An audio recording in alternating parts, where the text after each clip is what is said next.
we're back. Hello, hello. We return.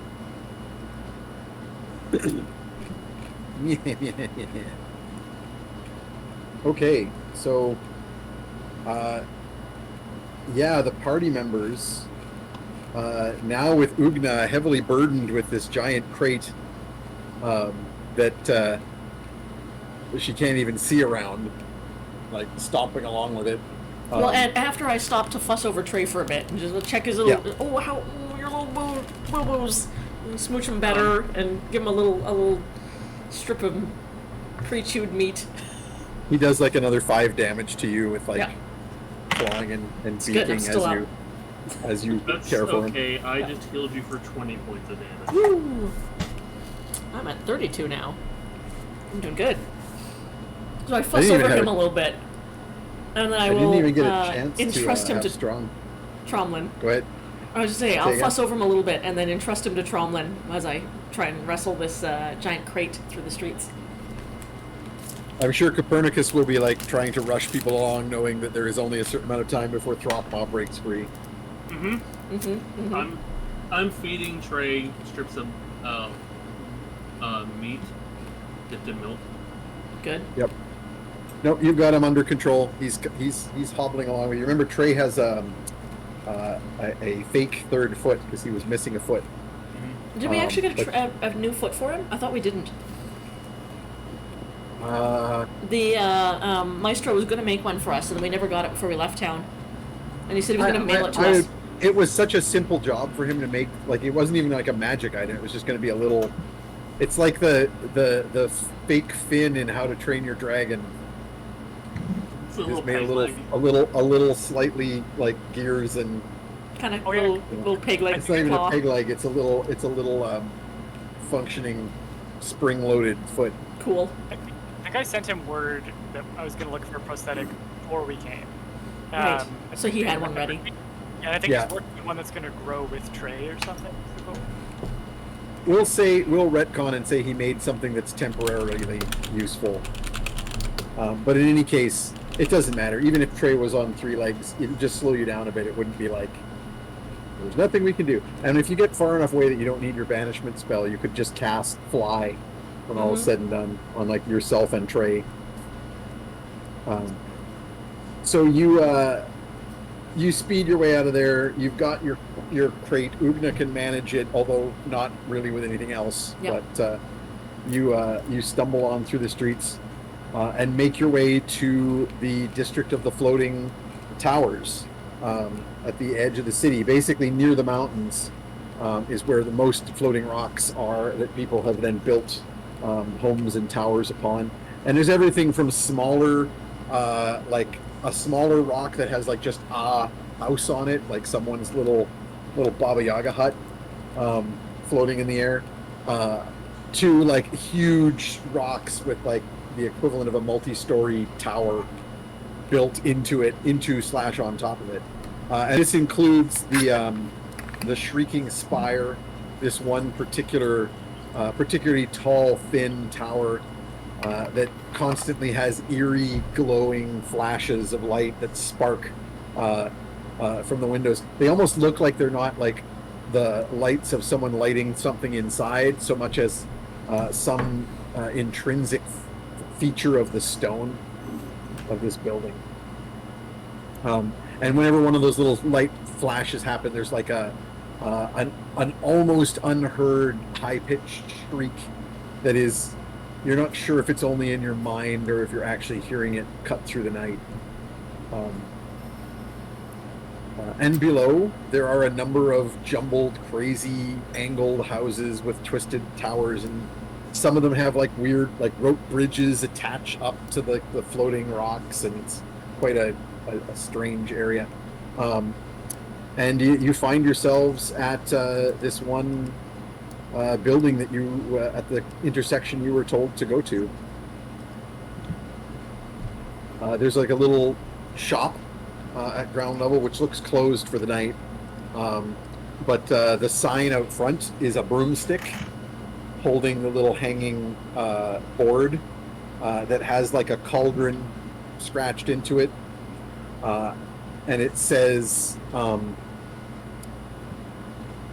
trying to remember what her name was, but Babina we Black. changed it. Yeah. Babina, yeah. We changed the word. I was going to say Balbina again. Babina Blacknail. It just says Babina's baubles. And then in smaller print underneath, it says General Witchcraft Services. And then in even smaller script, it's like potions, filters, midwifery, notions, and lingerie. Knock on. I think it's closed. So. Yeah. You knock on the door. Yes. There's nothing at first. You wait for a little pause, then you knock again, and then a few more moments.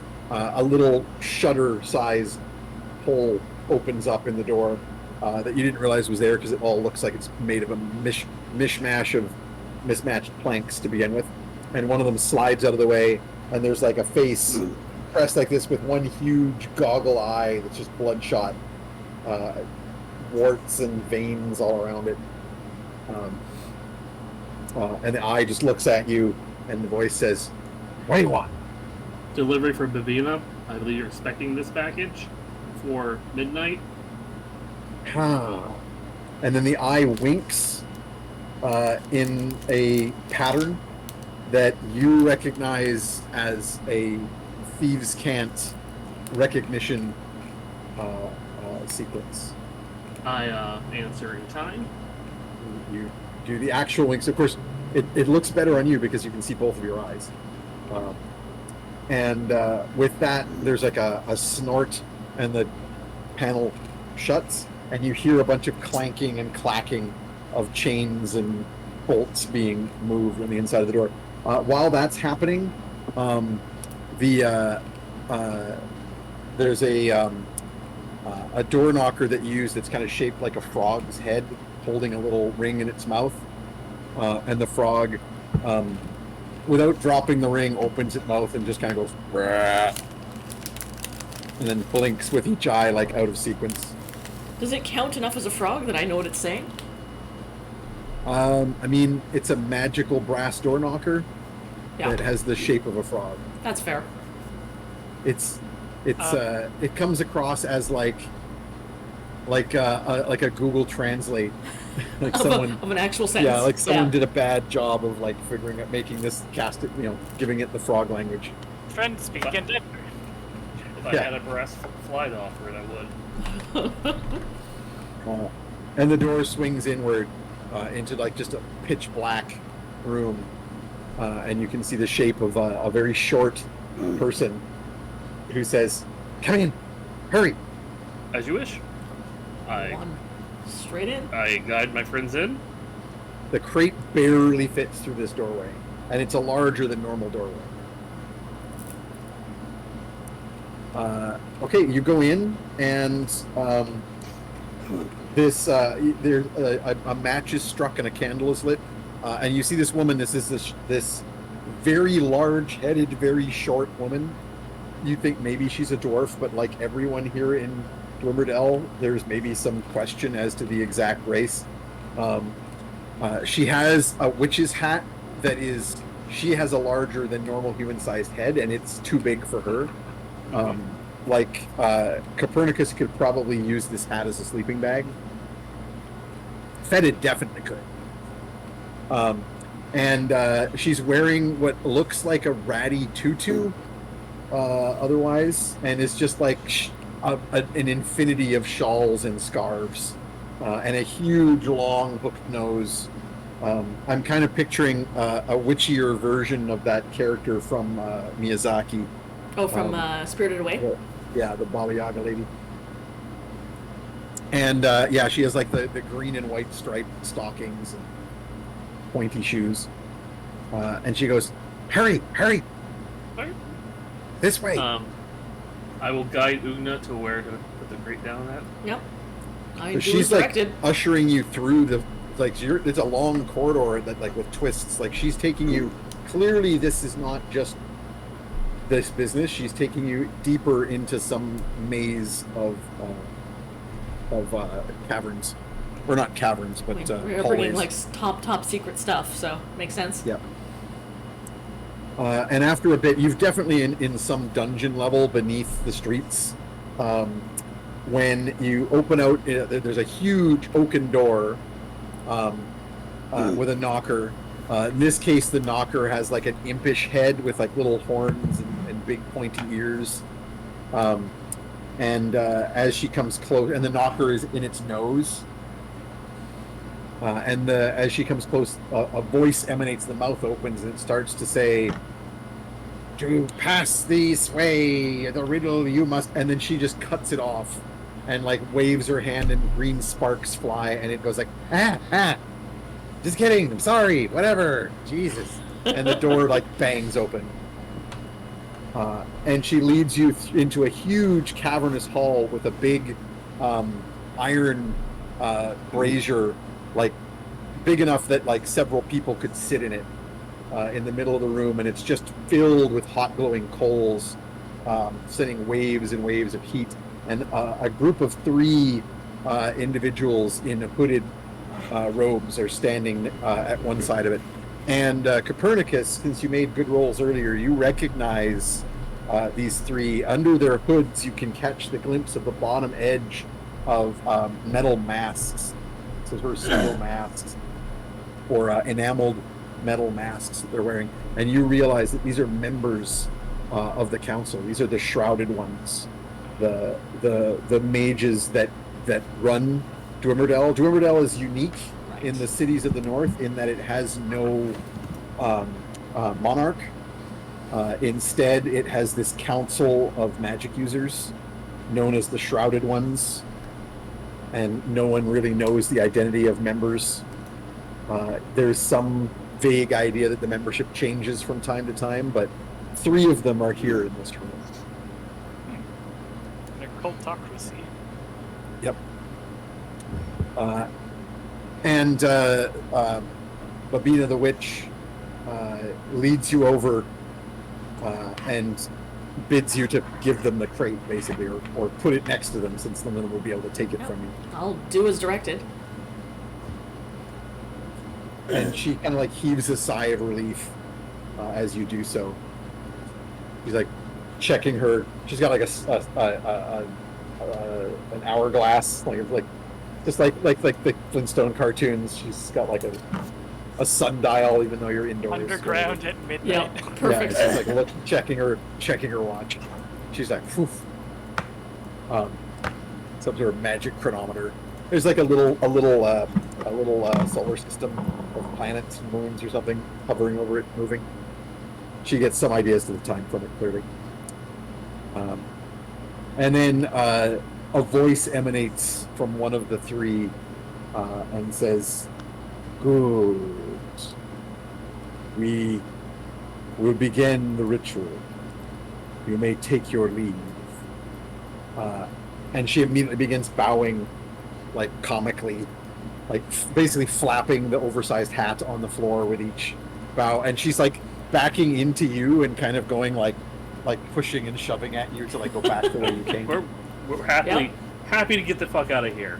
Yep. Hey, I am going to just, like, as I'm going, be very mindful and observant of. I just want to know as much as I can about this room that we're leaving. This Roll dark me an ritual. Arcana. Roll me 2 rolls. Roll me a Perception first, and then an Arcana, Ooh. or Investigation, whichever's better. Okay. Investigation's better, and I'm gonna juice it with. I think you didn't take off my inspiration for my earlier juicing, so take off 2 now. I'm gonna Okay. inspire my investigation. So that's a 19 on investigation. I'll remind the audience as well that if there's a tracker there, which is currently 5%, if anybody feels the urge to cheer for our players, when that tracker breaks 100%, everybody gets another inspiration, up to a max of 3. I have lost my second D20 under the table. Second of the night. Yeah. You're on a roll here. Got it. All right. Here we go.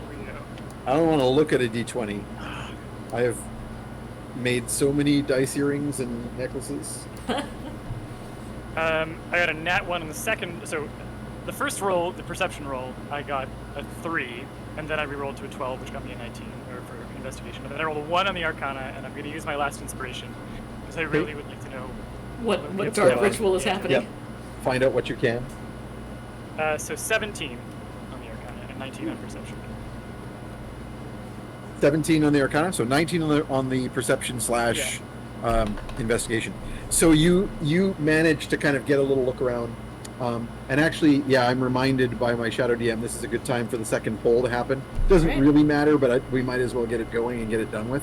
So I'll ask you guys to step away from the chat so that our second poll may progress.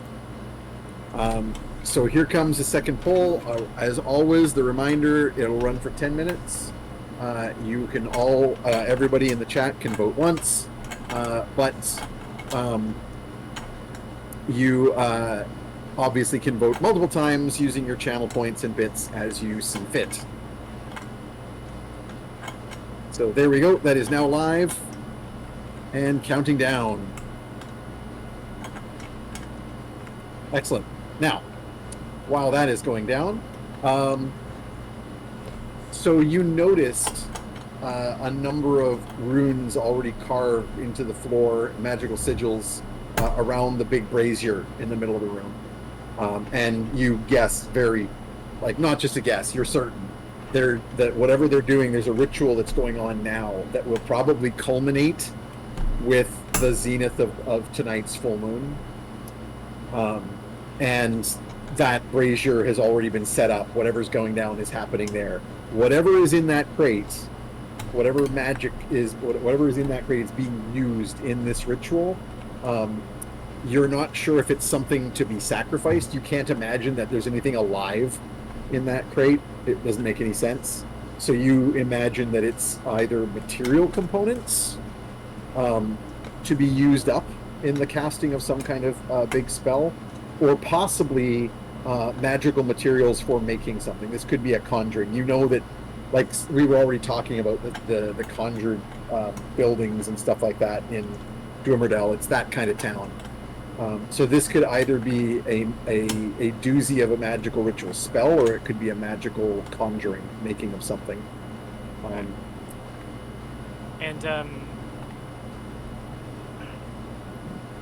You would also know the scale is quite large. You know spell components, and no spell requires the level of, like, a giant heavy crate full of components unless it's some kind of crazy ass. And a giant brazier. spell. I am going to. So I guess my first question is: did I have to use banishment, or do I still have my second spell slot? You did not have to use banishment. I didn't roll for the number of saving throws, but like I'll just throw down some dice right now, and I'm already at like 3 rounds. And I'll do a 4 distracting rounds. intrusion on one of them or something. Yeah. So it took about 6 rounds of you guys fleeing before Throckmah broke free. By that point, he would have been very much in full melee with that black pudding and not able to do much other than continue fighting it. Ooh. Now that said, he probably wasn't far off of destroying it by then.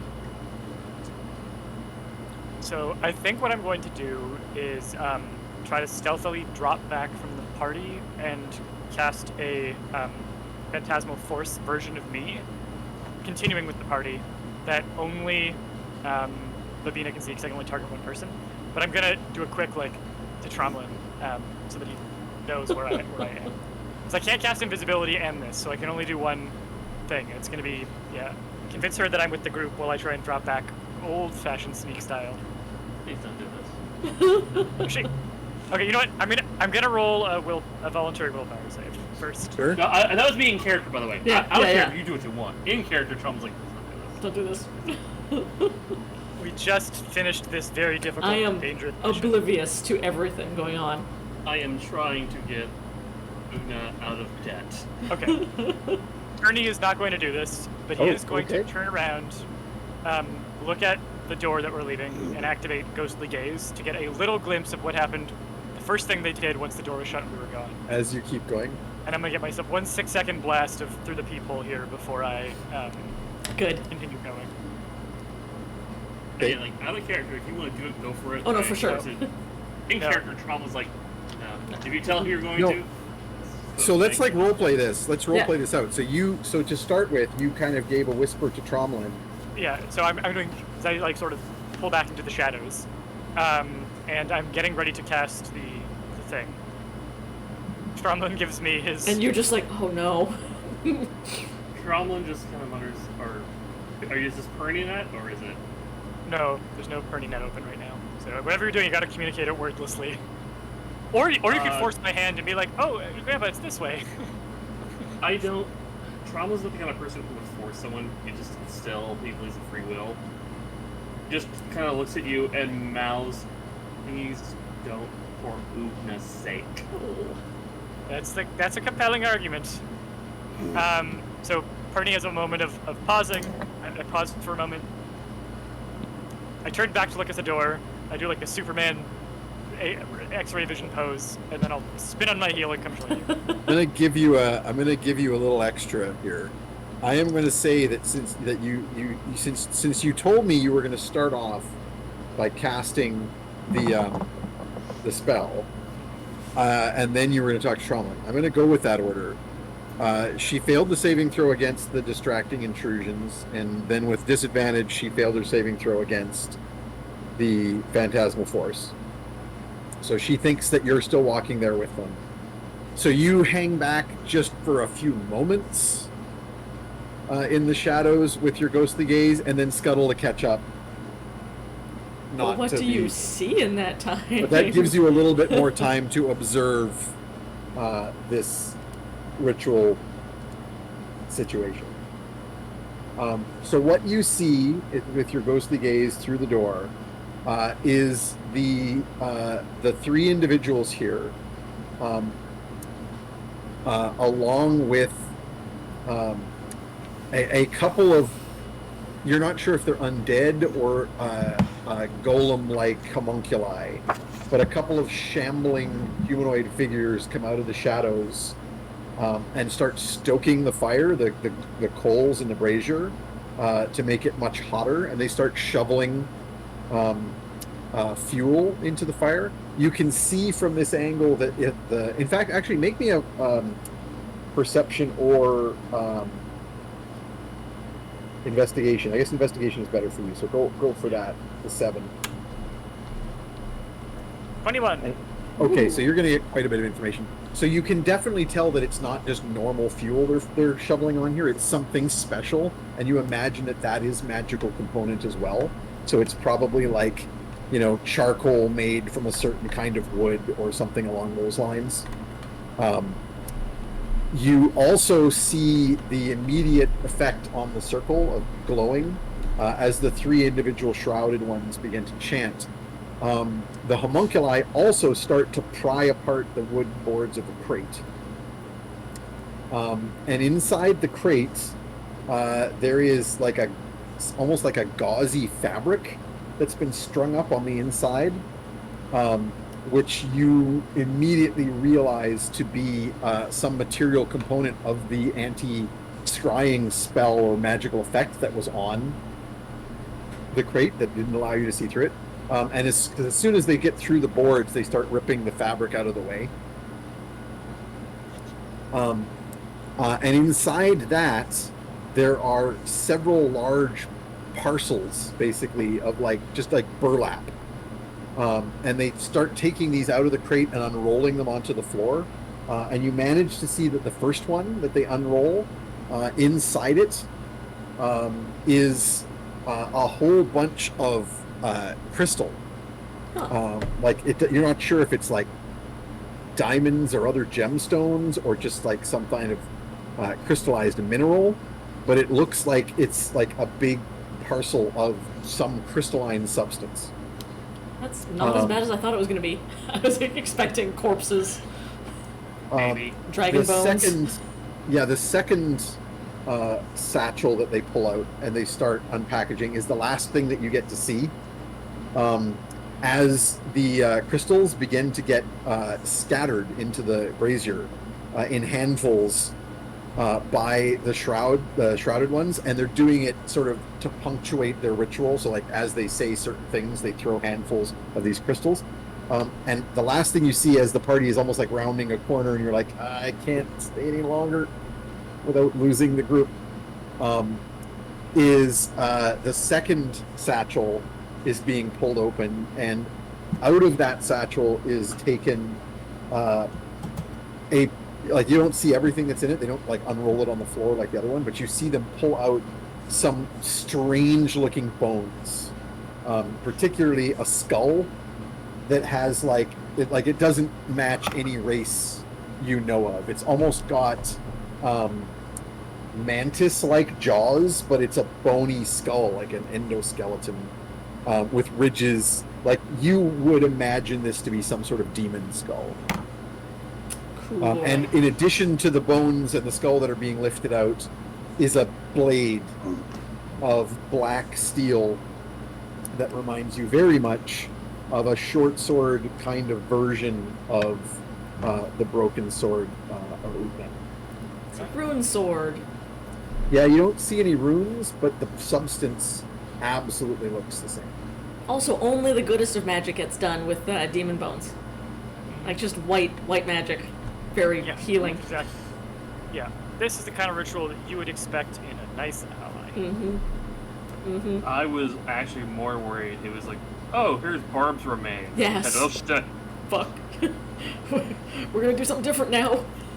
No, pat in my bucket. Pat in my bucket. Oh, actually, that reminds me. Is the bowl so when you over? check your bucket, the runes on the bucket are glowing like blazing hot right now. Can I try and attune with Barb to get a sense of what she's communicating? We'll check in. There's not much communication here. This is raw magic. Okay. Alrighty. Well, we'll just And one of the things that I forgot to mention before, I'm trying to decide if your rolls were good enough. I think I am going to give it to you. So the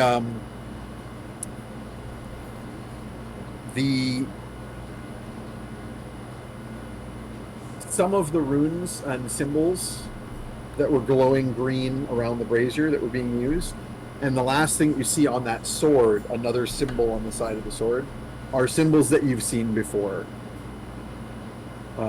You've seen, and when you see it, actually, the one on the sword, you suddenly remember, you know that substance, that black steel, that is almost stone-like. That context, you remember the last place that you saw that symbol was on an obelisk of that substance in the deserts of Ix.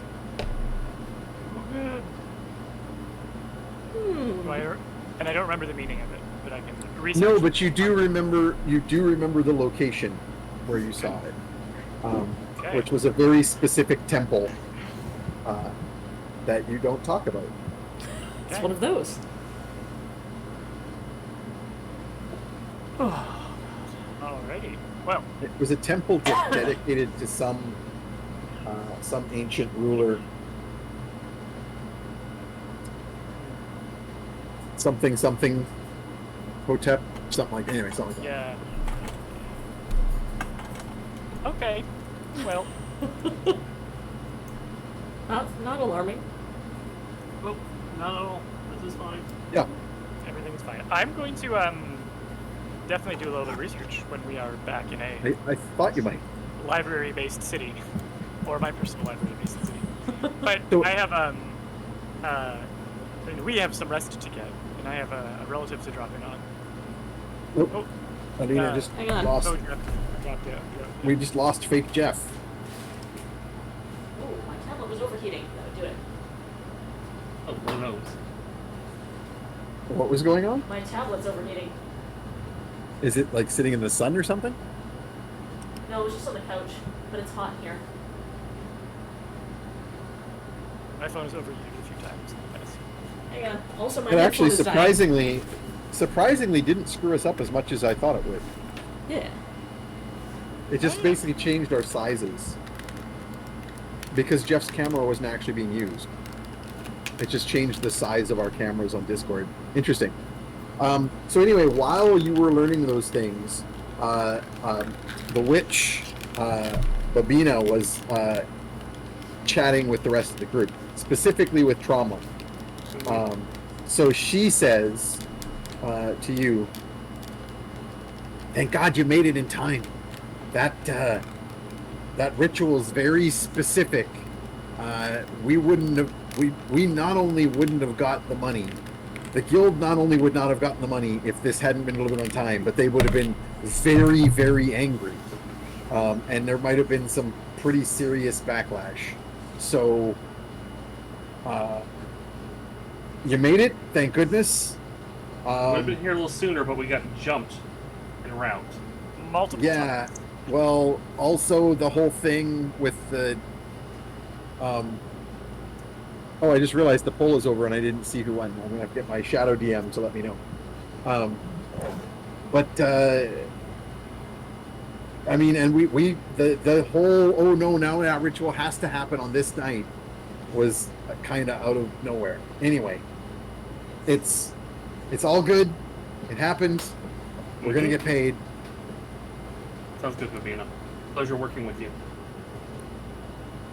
So I'll send word back to your people. I don't even remember who's running the guild out there in Karsh now, but I'll send the messages and everything will get sorted out. I guess you're just done on your own here. That's perfect. So you know, a nice. I got to get back and check a nice safe inn in Dwymerdell. I mean, as safe as I can get. I've got a place for us to stay. Okay, never mind. Thank you. You will, Babina. Right. Good luck.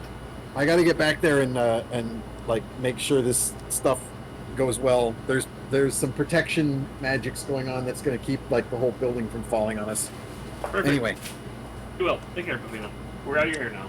she scuttles back as you reach the doorway.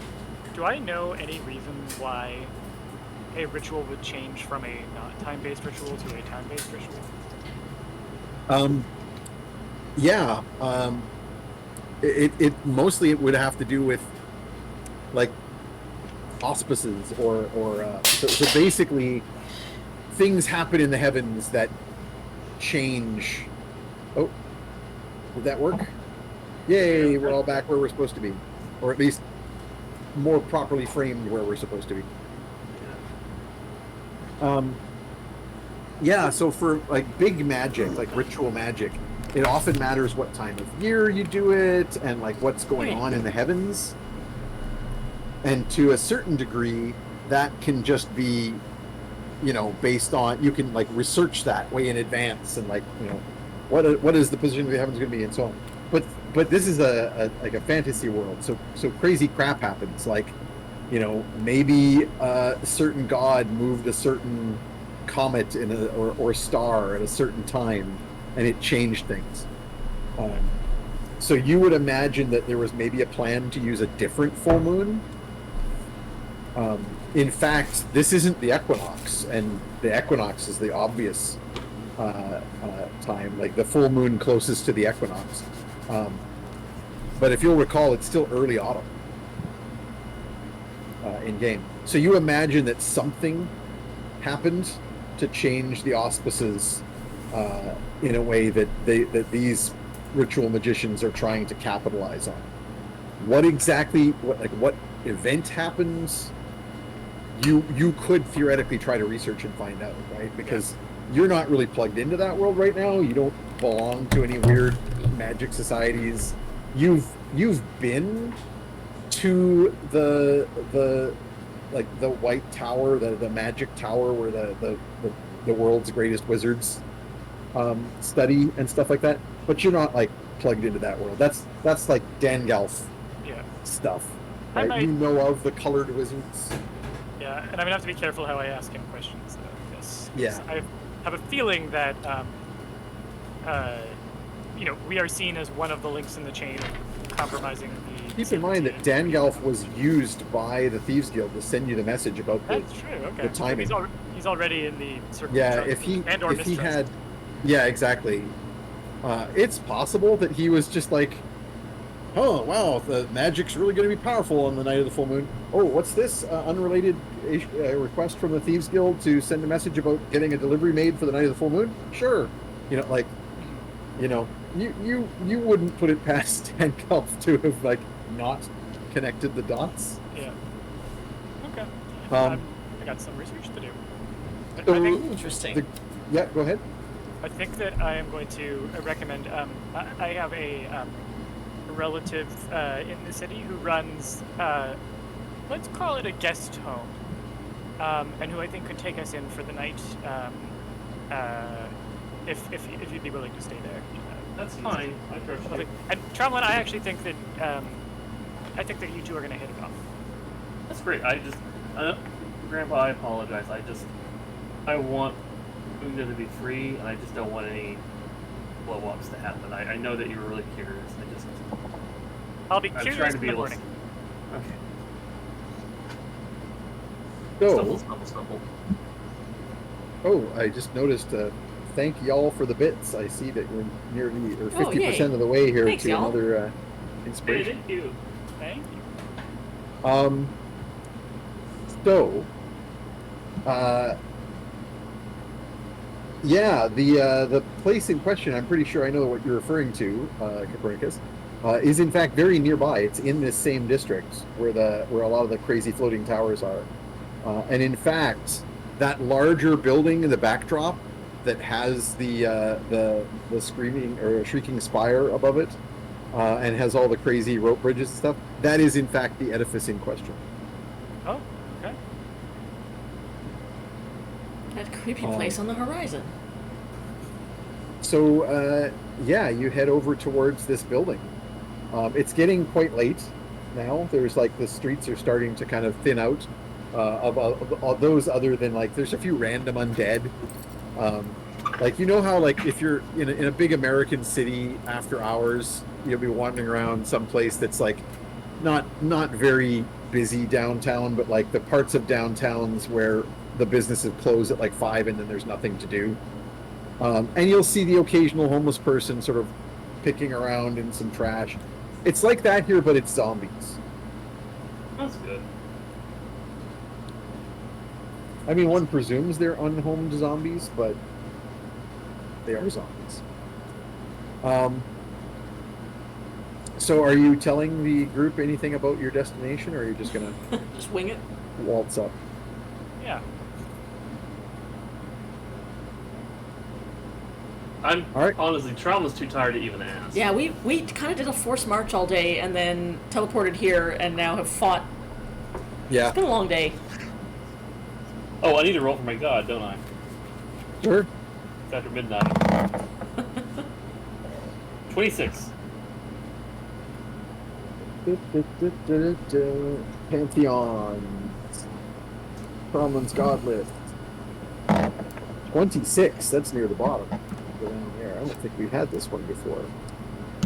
Oh, what an appropriate god for this location. It's creepy. It's Lyra.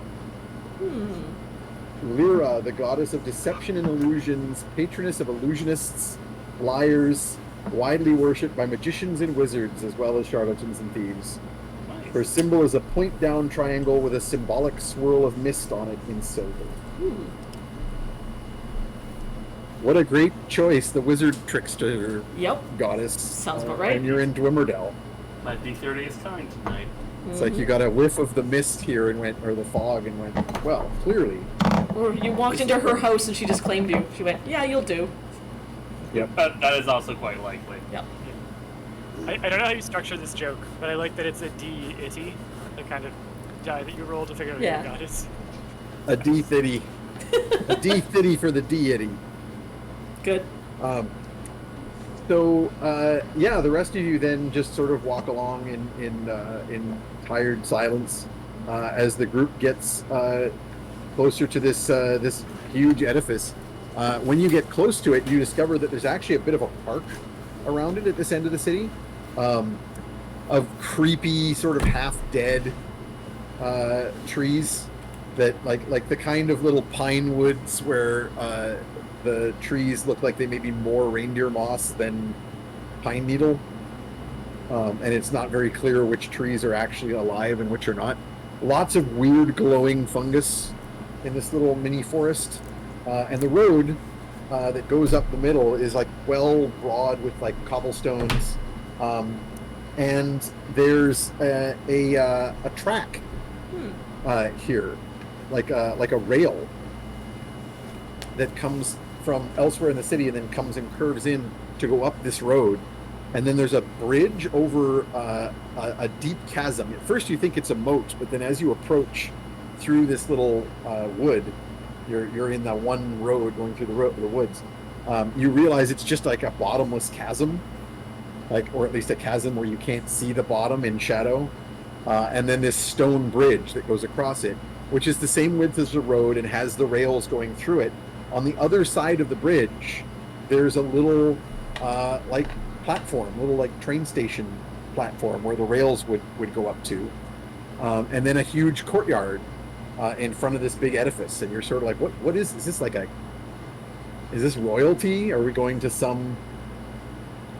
And of course, it's this huge collection of misshapen and twisted spires and towers, some of which are floating free from the others and attached by rope bridges and all this kind of crazy stuff. And as you draw close to the courtyard, there is, of course, a big gate on the bridge, on the far side of the bridge that is currently closed. It's not like a hard to cross gate. You could just climb over it, but it's obviously there to sort of be like, we're closed for the day, kind of more symbolic than anything else, and to stop, like a train from just coming on up to the station. You also see a big stone scrollwork on the archway above the courtyard that has the name of the location, and it is the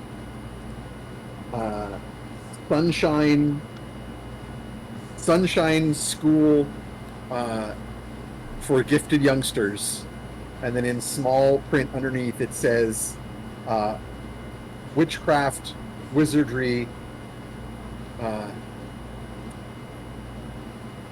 sundry. Peculiar Alchemy. youngsters. Yeah.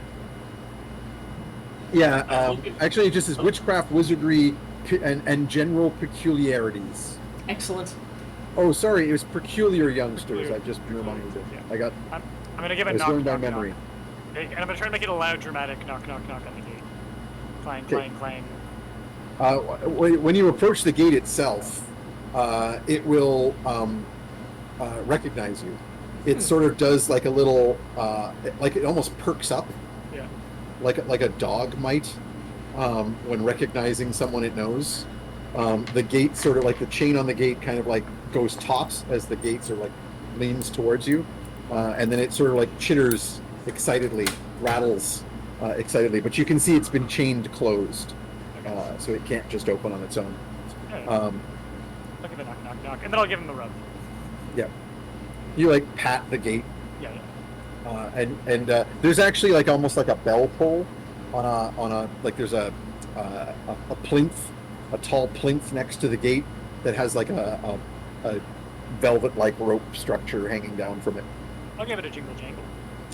Okay, you pull it, and there's this distant, like impossibly distant, massive gong noise, like emanating from the earth below. Wah. At which point, from the shadows, as though it was always standing there the entire time, but maybe it just materialized now, a like 7.5 foot tall cadaverous man in a formal butler's coat with tails says, "You rang." I will say, I am told this is a place for those who are young and peculiar and in need of shelter, and I am two of those three things. Will you please tell my great-grannies that their favorite uncle is here for a visit and in desperate need of a bed for his friends. It just goes, and it turns and very quickly, with a few steps, disappears into the fog and darkness, fog and shadow. And you're left to your own devices for a few moments while the message is delivered. Nothing surprises No. me anymore. Just like, sure. Bernie's not going to offer any answers if he's not asked any questions. So Yeah. he's just going to hum and twiddle his thumbs. What is particular children? Oh, well, Peculiar. Youngsters, peculiar youngsters. those with special and often seen as unnatural gifts, Fey blood might be an example. Tromlin, you came from perhaps a better branch of the family, but I would like you to know that there are those on other sides who, if you had been left at the gates somewhere, would have taken you in and cared for you even if they didn't know you were blood. And that's That part would of be the legacy. fine. Sadly, my parents felt a bit better if I'd been left to die on the side of a road. Well, But it's this- nice to know I could have had an other chance. I think you'll like Elvenia. Oh, I'm sure. She's not my direct, immediate family. She's probably delightful. At this point, there is a sharp sound like a small explosion, like perhaps a firecracker, a loud firecracker going off, and a puff of foul-smelling sulfurous smoke. And a woman appears out of nowhere, right in front of you, like within arm's reach. She is wearing a patchwork of the most garishly colored silks and other fabrics. There's no rhyme or reason to this outfit. It's basically, you're not sure if it's a dress or if it's an animated pile of fabric, basically. Like somebody went to the cutting floor of a seamstress's shop and cast a spell to make a golem out of it. And then She's wearing put that. somebody inside that golem so that their arms and legs and head stick out of it. That's basically what you're seeing. Yeah. Her hair looks like something similar, but from a barber shop. All colors imaginable of hair and sticking out like the most impossible fright wig in all directions. She has one eye that's much larger than the other, and both are different colors. Both are not normal colors for eyes. One is a very deep lavender, and the other is like almost a neon greeny yellow. Human eyes, like they're not like cat's eyes or anything like that, but just the irises are not normal colors. She's otherwise looks to be a middle-aged woman that just happened to go into like the most terrifying fashion explosion imaginable. She's wearing a tall, very kind of specific shaped witch's hat that has like a crest on it and looks very formal. The crest is the same crest that you saw on the scroll work above the doors of the school. And she will shriek in your faces. I am Bernie! extremely startled by this. I'll like give her a big old hug and then a hard candy. Aw. Yeah. The old one. She, you know, so she's a larger woman. She's like 5'10", something in that neighborhood. So she basically like sweeps Copernicus off the ground into a bear hug, and he basically vanishes into the fabrics for a period of time, and then emerges and offers the. It's a bit of a long period of time. Tromlin, you're kind of like, okay, he doesn't breathe, so it's fine. Yeah. And then he gets deposited back on the ground. And she says, Professor Copernicus, I should say, I am so glad you're here. This is going to be so helpful. You have no idea. I thought you came this afternoon. I didn't realize you were going to be coming so late. I thought the arrangements had already been made. Is it tomorrow morning then? Is that when you're going to go? When is the trip? So What's the plan? Perny is very used to not knowing what's going on and pretending that he does, but this is beyond even that. So I have had a long day of travel, and I am just a little bit confused, and I could use a reminder of what you're talking about. Oh, Uncle Perny, you're getting so forgetful. I mean, I am assuming you've made the arrangements for the trip, the big field trip. It's the most exciting time of the year for the Defense Against the Dark Arts students, and of course we're again having trouble. Well, I mean, we already discussed. I mean, I can't thank you enough for filling in. I mean, I forgot what's going on. What are we doing? I think there. When's the last time you saw me? I haven't. I mean, it's been years since I saw you. We spoke 2 days ago. I don't know that that was me you spoke with.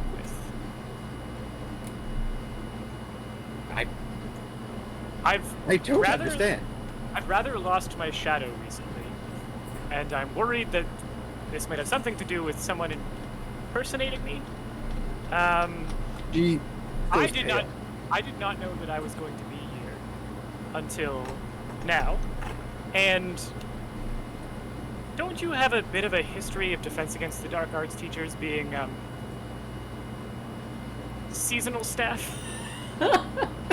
She is now. She goes deathly pale initially, and now she looks suspicious at you, like openly, blatantly suspicious. Like, look, whatever you need to do to be certain of what I'm telling you the truth, please do it. But she pulls a wand out of her sleeve and casts a spell immediately. I won't do any saves. Yeah, nothing. None of you probably, or no, Tromlin would know the Zone of Truth spell when it's cast. I do. So she casts the Zone of Truth and immediately begins asking you rapid fire questions, to which you try to answer as quickly as you can, because she's like, "What is your name? Are you my uncle?" She's like, and you rapid fire answer until she's satisfied, and then she just casts the spell. But the questions include, what is your name? Are you my uncle? Did you not agree to step in as Defense of the Dark Arts teacher for the yearly student trip to the Badlands? Which of course you say no.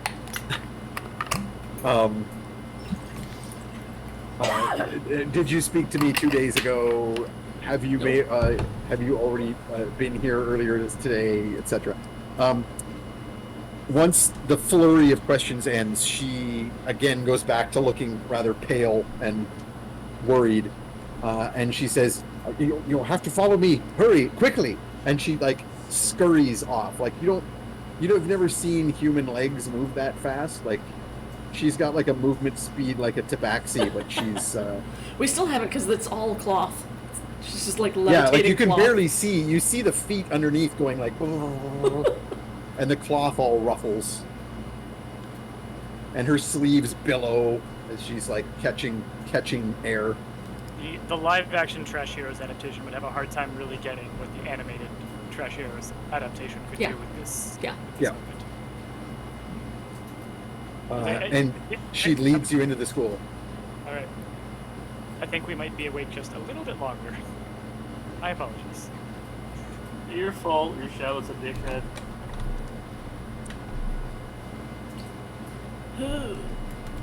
You lost your shadow? Yeah, and this is I had forgotten that you had. I'll let you get back to role playing that, but I had forgotten that you didn't still have the black token because I already cashed it in for the loss of the shadow. Right. But this is the payoff.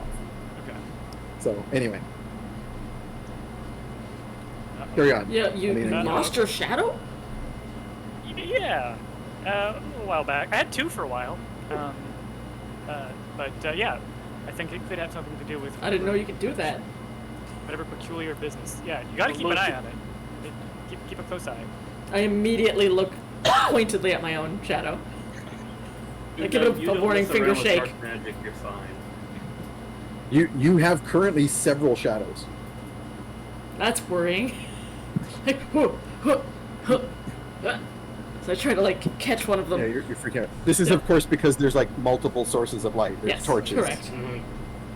I'm not going to explain that. This is the Perny prank. Trumlin, I got too many shadows. Trauma stops and points to the multiple light sources, and each one is creating a different shadow for you. He'll put his hand over one. Maybe you should one keep of an the eye on my shadow. You don't have to Trumlin worry also. because you don't mess with magic the way Kearney does. Oh, I guess. Magic makes your shadow weird? Yeah, currently Copernicus has no shadows. Tromlin also has similar numbers of shadows to you. They're also flickering with the lights like yours are. I'm resisting very, with every inch of my willpower, the urge to cast prestidigitation and make shadows do funny things. Yep. It sounds like a Gotta will get a save. gotta get a good perny prank. All right, we'll do a will save. I failed it. All right, your shadow, two of your shadows arm wrestle. They're like they lock and they're like going at it, and then one of them slams the other one's hand down. And they I go try back to stop them, like And then does don't this. stop fighting. One of them doesn't.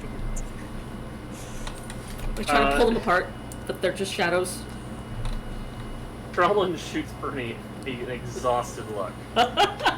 Can you not? I didn't not the other time. So this time I did.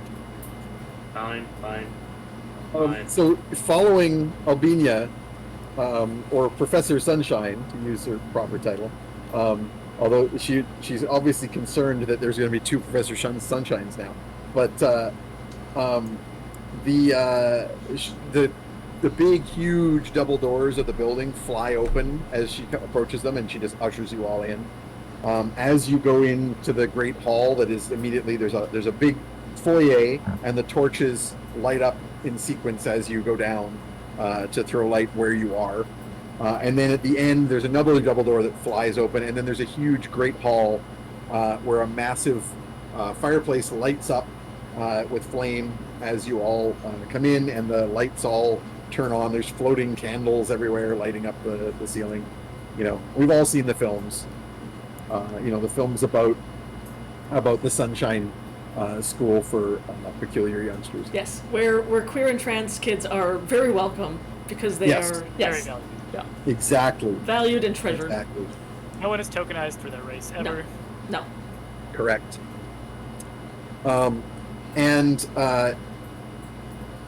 There's as Albina leads you all, ushers you into this room, there's a variable collapse of magical effect as a number of other magic users appear in the room. You recognize Misty Steps, Dimension Doors, whatever, teleports, various means of poof, pow, pop, bang. One of them just kind of falls out of a chute in the wall, thump, And there's a mishmash of goofy-looking wizards with similar hats of different colors with their crests on them.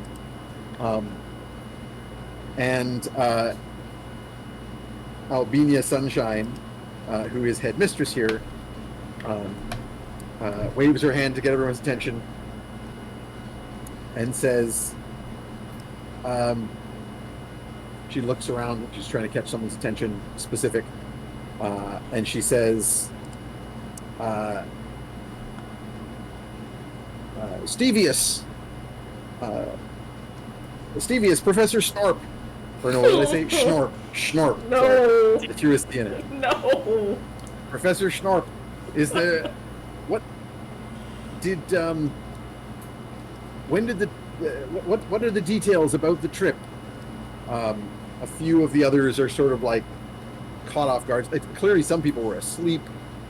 Like clearly, a magical emergency message went out, and one of them, who is sitting in a floating magical chair with like a shawl over his knees. He looks like an older guy. Is he bald? With a huge, long white beard and little round glasses, but a bald head. Is the chair yellow? Floats forward on the chair. No, the chair is made of stone. Ooh. And he says, Professor Copernicus, I clearly was about to say sunshine, and he gestures at you. I made the arrangements this afternoon. The children all left with the caravan. What is the and is he? What is wrong? Why is he needed to teleport back to us? Is there something amiss? That was not me, Professor. That was an imposter. And his bushy eyebrows fly up. Others like very much begin like gawping and being what? Say, however many she- weeks ago, I lost my shadow, and it would seem that you have found it. Albania says, as a way of a quick introduction, says, "This is Professor Bumblecore, Professor Xavius Bumblecore, and I don't see Professor Schnorp anywhere. Did he? Was he not supposed to be involved as well?" And Bumblecore says, "He went with the group. They left. They left this afternoon, as I said. They should be into the Badlands by now. They will be making camp for the first night."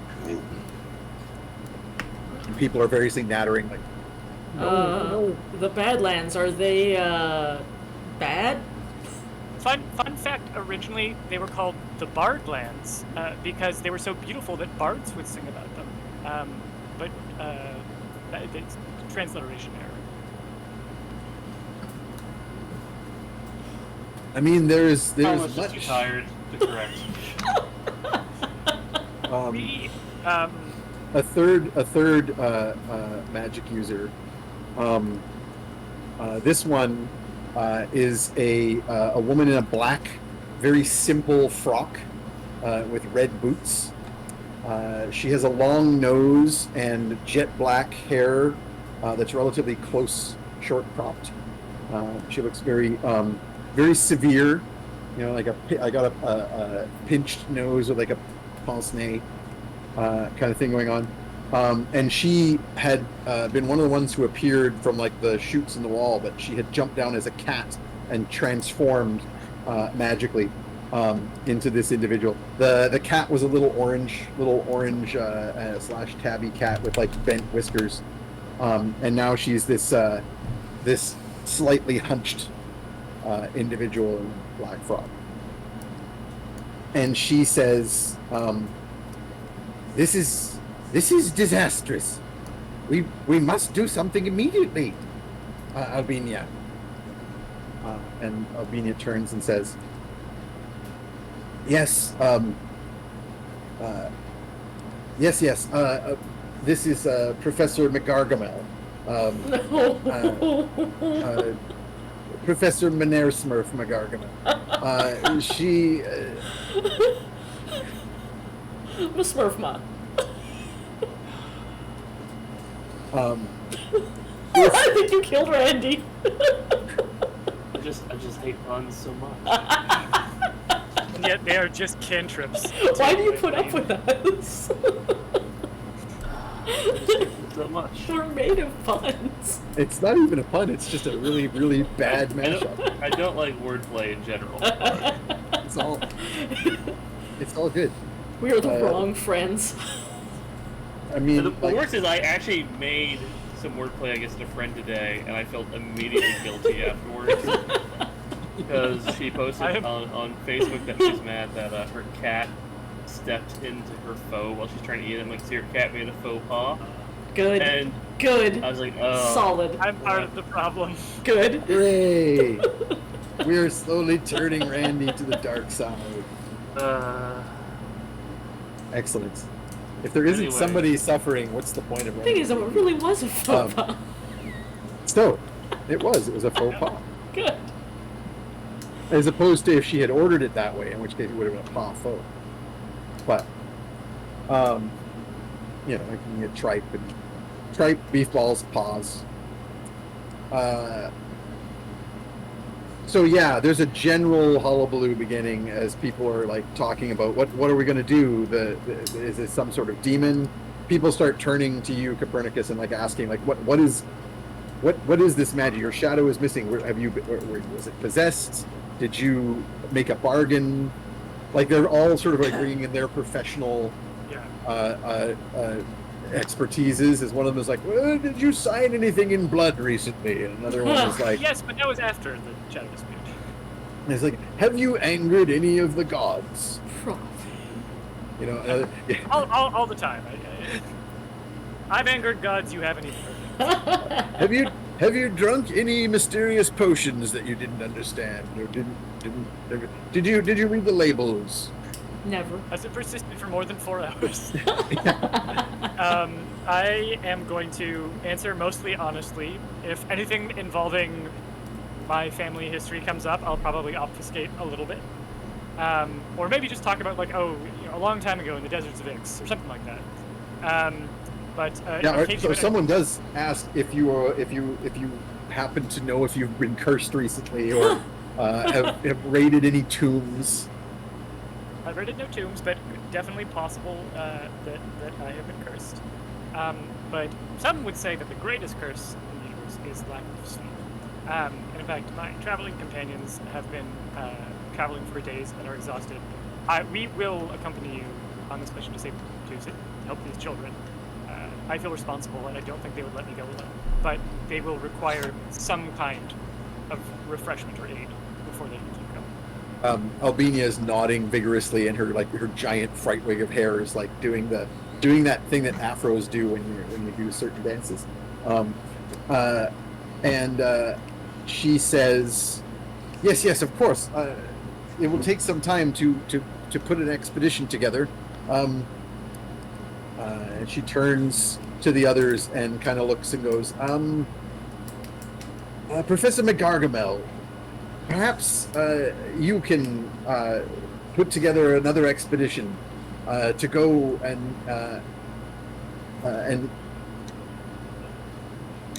do whatever needs to be done to rescue the children.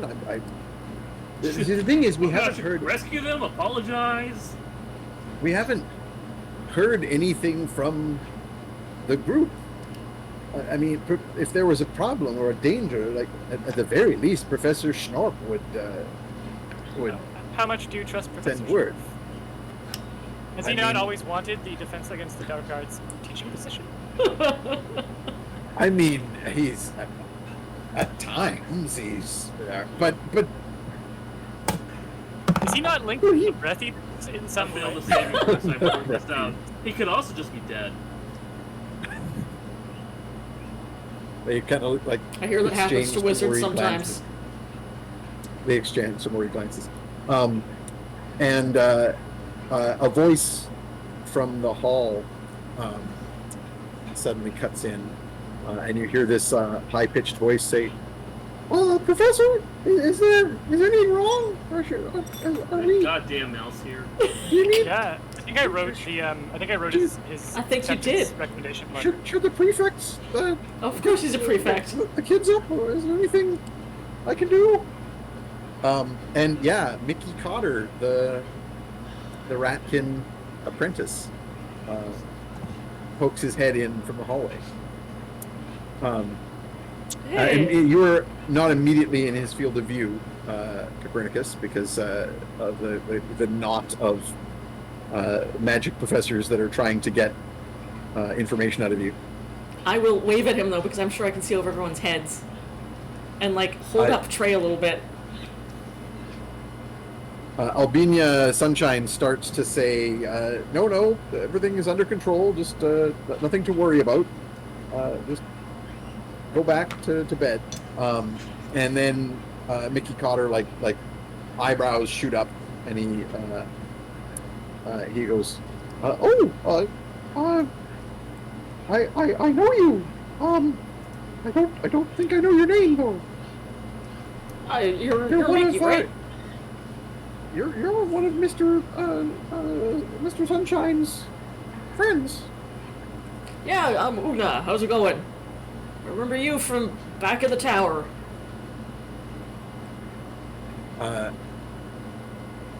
But he waves, but like he's gonna obey his headmistress because obviously he's a prefect. He's obviously like a big brown noser. Brown noser. Yeah. Like an adjunct professors. Say hello to Mr. Sunshine for me. I'm not gonna say anything. I'm just Scuttles back out of the door. Close the door. So it's quickly determined that they're going to put a second expedition to go out.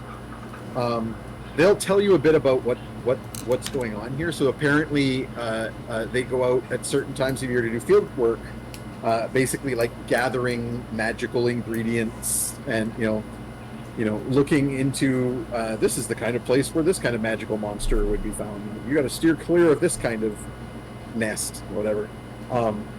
And it's that kind of thing for the dark arts class. And this year, the previous defense against the dark arts teacher retired after a long time serving with no incidents of any kind or problems whatsoever. And but he retired somewhat unexpectedly, and there was no real time to change schedules and figure out who was going to do it. And Albania tells you that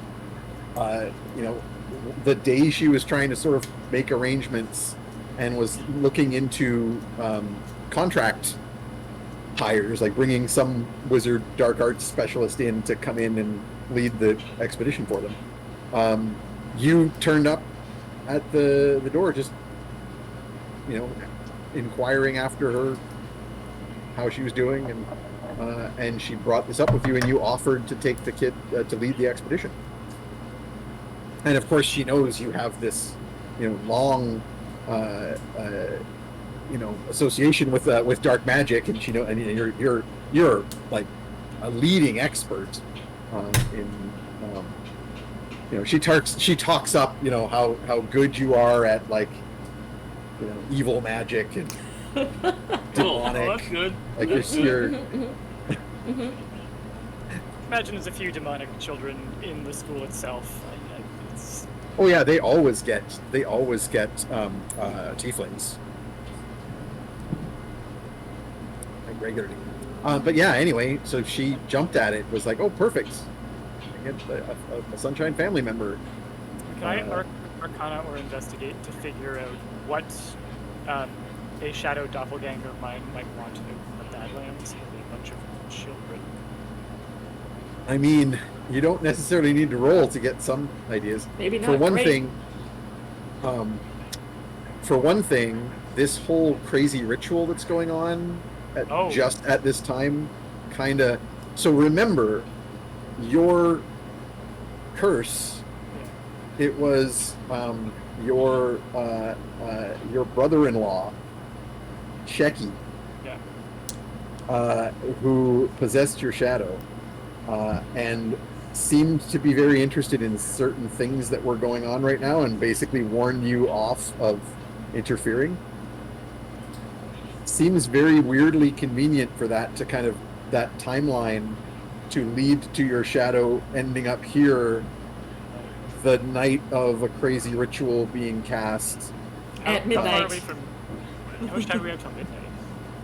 I mean, like, not much. All right. But you don't know that it would be directly involved. It just might be. So, like, if this expedition with these children goes out into the nearby Badlands where there are magical nexi of importance, maybe there's some child sacrifice on the horizon, or maybe it's like an attempt to get to those places before the shrouded ones do. It's hard to say. You need more information about exactly what the shrouded ones are doing. I'll but do it's cards. kind of convenient. I'll do cards on the table with Albania and Albania alone. not run to the professors. I might pull her aside and say, Well, let's say they start making arrangements. They decide, and I can reveal that the chat has chosen which professor is going to be that you're going to be saddled with for the next bit of adventure here. And the chat chose Meneer Smurf McGargamel to be your companion. The other options a little higher because it'll be cut off. There you go. Raise it up a little higher there, Randy, so that the audience can see. There you go. The other options were Xavius Bumblecore and Stevenus Schnorp. Steve to his friends. Stevie Schnorp. Schnorp is on the trip, though, isn't he? Yeah, but I decided that after the poll. Oh, okay. He would not have been if the poll had Yeah, selected right. him. All right. Well, I'm going to, I will quickly pull her aside and say, I think that we need to act quickly. I'm concerned that whatever this is involved in a ritual. I'm concerned it involves some debts incurred a long time ago in the desert of Ix, is all I'm going to say. I think she'll know more or less what that may mean. The business that brought me to the city involved delivering some hush-hush cargo to some shrouded types very urgently on this very particular night. And I think you know, therefore, why there might be urgency involved in getting to these children.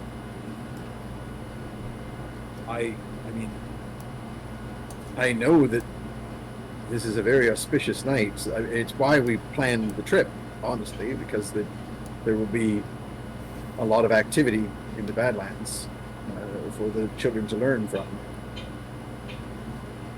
Do you know anything about... Say again? You can learn a lot from sacrifice. She's like, I'm worried enough. Yes, I don't imagine that if anything were to happen to the children, it would happen immediately, because they only left today. So if there was a plan to do something tonight, the first night of the full moon, there wouldn't be time to get anywhere. But the cycle is just beginning. If they're going to do anything to the children, it would not necessarily happen immediately. You will have time to get your rest as we get supplies and transport and everything arranged. It's not easy to travel the Badlands, but we'll do it as quickly as possible, and hopefully you can leave as early as possible in the morning. Ernie was ready to just huff some magical cocaine and go tonight. Keep going. Ernie was like ready. Is there any way you could scry any of the students to see how they're doing? Well, as a matter of fact, we're trying to set something up right now and see what we can learn. A little worrying. One of the professors, Lane's going to pull a name out of his ass, and it's going to be awful. But Lupine Werewolfman.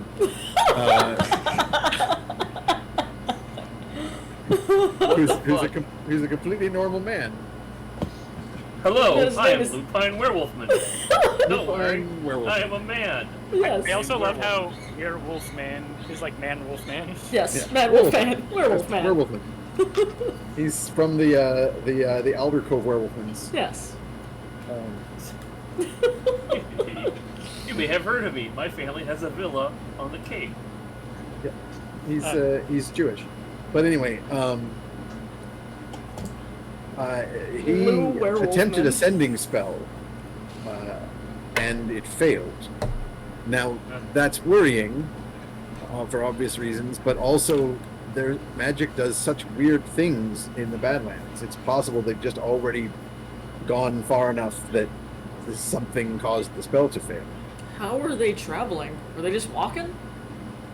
No, a caravan of wagons was put together. This is a fairly major part of their learning experience.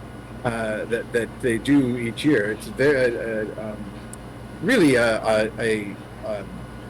the best thing in the program that we have this field work, and the some of the local guides that work with our professors to set this up. They bring. We have a few sites where there is already some structures and fuel and other things, water sources prepared, and then all of the food is brought in on the carts, and all of the children, of course, go on the carts. It's only the seniors that go. It's much too dangerous for the new students. God, are we entering a slasher film? Feels like it. All the seniors were sent off on a trip. Will they come back? With the scary doppelganger. Good. I might need a good disguise so that I don't look like me, because I may have already traumatized the kids. We can do Who knows? disguises. Remind me in the morning that I'll need a good disguise. I'll just write "good" in quotation marks on your forehead so they know you're the good one. The good one. You need to get a goatee, and then they can tell you apart. Yeah, exactly. You can People be the get good trust- Copernicus with the little slicked, pointy Yeah. goatee. Yeah, Man bun. And do your eyebrows so that they've got a little spike to them. yeah. Yeah, good. Then everyone will know you're the good one. You're the good People twin. tries to write good on his forehead, but it comes out mirror backwards. So me, and that makes sense. The reflection just says red rum instead. Yep. I wrote good on my forehead. It says red rum. Like, Well, we know which one's you. Yeah, we may at this point find out that I've been evil Copernicus all along. And good Copernicus is actually there to really give these kids a good educational Yeah. experience. I'm not going to pretend that didn't cross my mind at some point. It might even have crossed Trauma's mind. Trauma's not really completely on board with this is the good Copernicus yet. He does summon demons regularly. Yeah, I did just steal cargo to help a shadowy occult power group commit a midnight ritual instead of volunteering to help underprivileged children. Yes. I have no idea that any of this is not above board. We're doing good. We're good heroes doing some hero hero. stuff. It's good. Doing what all your heroes do. So yeah, we're basically at wrap-up point here. If Cool. there's any final, they give you guys a room to rest up in.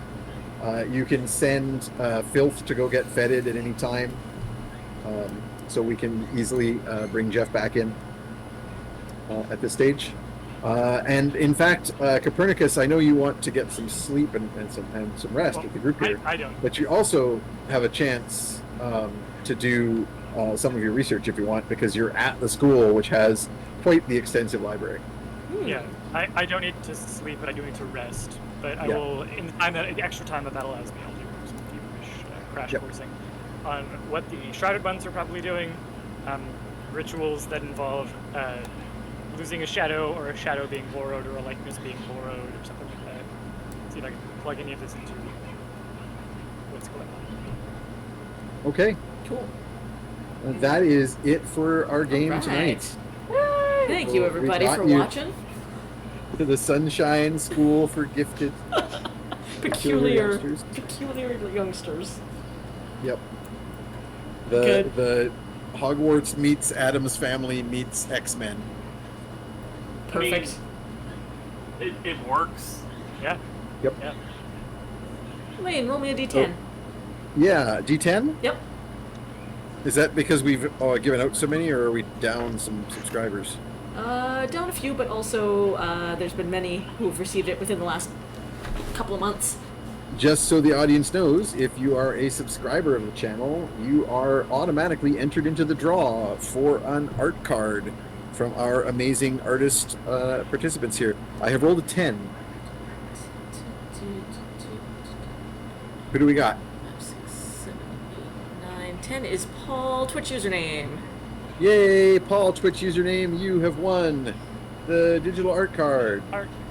Yes, it Yeah. is a digital art card only, but you will now be receiving the next one. We're behind by a few, but we are getting Yeah, I'm caught still up, trying to sort them so, out. The best way to get them is if you've joined our Discord, which we can throw a link to into the chat, because then I can just directly message them to you. If you're not on our Discord, I have to try and get an email from folks and send them out that way. which is fine. Let me Let see if I me, can link our Discord. I'm pulling up the Discord link perfect. even now as Yeah, if we you speak. can do that, that'd be great. If anybody wants to start the shout outs, I'll give it a start off just by mentioning, as always, shout out to our Shadow DM Dan. Thanks, Dan. Who went you, above Dan. and beyond specking out the Brothers Strong. Yeah, that was a really fun, tense combat. That was That real was a close. very tense combat. That was very close. I think that's the closest we've all come to just getting completely hosed. Mm-hmm. Yeah.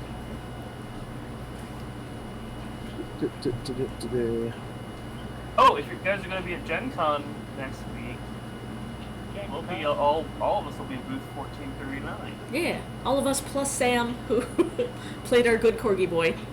Yes. Yep. So come by and get sketches from us or So buy our great. merch. I do free fast sketches. I provide sketch cards. You don't have one. About right here.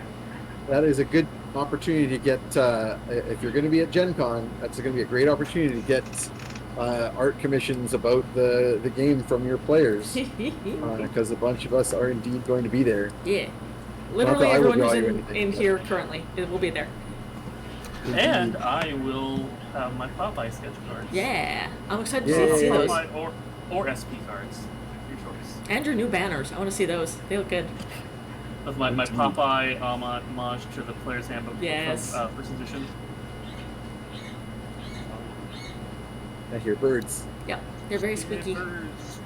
I don't know that we got anything else to shout out. It's all about the cons right now. I came straight from Everybody's San so busy Diego. working for Gen Con. Was home for a few days, and now we're flying back up to Gen Con. So I think at Gen Con you can get copies of the story engine. Yeah, it's the last copies. They're sold out online now, so these are the last ones until the second printing arrives at the end of the year. So Wow.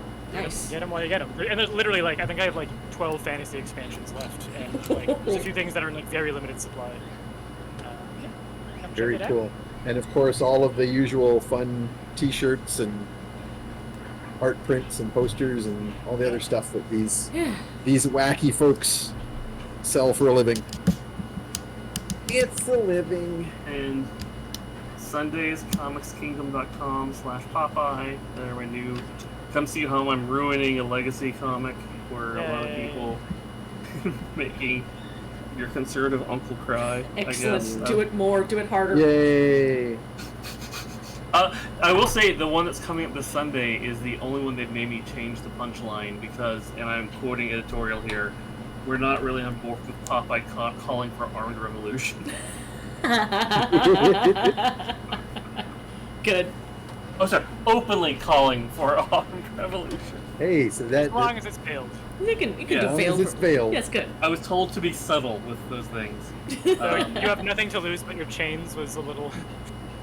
No, it actually the punchline involved a guillotine, Oh. and I was told that that might be a little much. So next game is on Friday the 12th. Same trash time, same trash channel.